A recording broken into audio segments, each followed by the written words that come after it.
Wisuda Perdana Unidjar Masohi lahirkan 157 sarjana. Universitas Dr. Djar Watihelu Unidjar Masohi, Kabupaten Maluku Tengah secara resmi melaksanakan wisuda perdana bagi angkatan pertama di Baileo Insinyur Soekarno, Sabtu 9 November. Sebanyak 157 wisudawan dari program studi Administrasi Negara dan Administrasi Niaga diwisuda pada momen bersejarah ini. Peristiwa istimewa ini turut dihadiri oleh penjabat Gubernur Maluku Sadalile dan penjabat Bupati Maluku Tengah Rakib Sahu Bawah.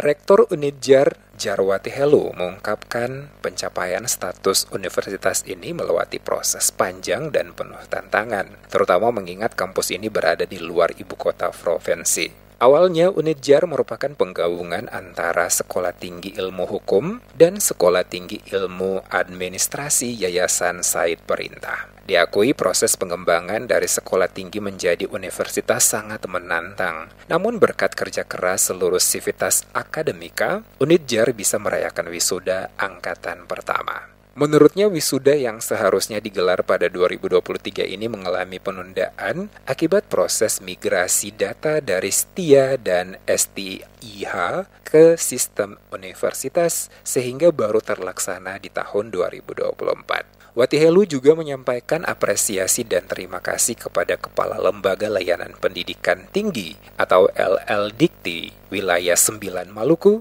dan Maluku Utara J.E. Lekatompesi yang telah membimbing dalam memenuhi berbagai persyaratan universitas. Pada kesempatan tersebut, Rektor mengingatkan para wisudawan bahwa mereka akan menghadapi banyak tantangan di masa depan. Dia berharap para wisudawan memanfaatkan pengalaman kampus dan ilmu yang telah diperoleh demi kemaslahatan masyarakat dan alma mater.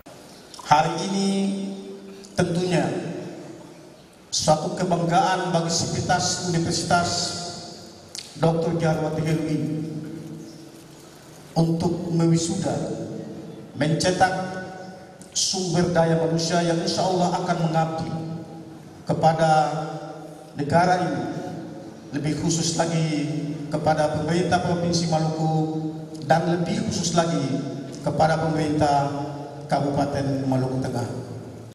Kepala Lembaga Layanan Pendidikan Tinggi atau LLDikti Wilayah 9 Maluku dan Maluku Utara J.E. Lekatompesi memberikan apresiasi transformasi yang dilakukan oleh Unidjar Sekolah Tinggi menjadi Unidjar. Diharapkan Unidjar mampu mendorong hilirisasi ilmu pengetahuan dan hasil riset agar melahirkan para wisudawan yang andal di bidang ilmu pengetahuan. Ini merupakan satu-satunya kampus yang sebenarnya dia bisa membawa nama baik dari Pulau Seram, karena dicari disiram selama dari universitas, hanya ada di Universitas Dr. Djar Watihelu. Jadi kedepannya kita mendorong untuk kampus menjadi kampus yang terbaik. Akreditasi program itu sudah ada dan akreditasi program sudah ada, sehingga ke depan kita mendorong kalau boleh Pak Rektor bisa meningkatkan akreditasi unggul, karena untuk Permendikbud 53 2023 tentang penjaminan mutu pendidikan tinggi itu program studi hanya ada 4 sebutan Pak Rektor: terakreditasi, tidak terakreditasi, unggul atau akreditasi internasional. Acara wisuda ini juga dihadiri oleh Profesor Simon Nirahua, sekaligus memberikan orasi ilmiah tentang tata kelola pemerintahan adat di Maluku Tengah dan Maluku.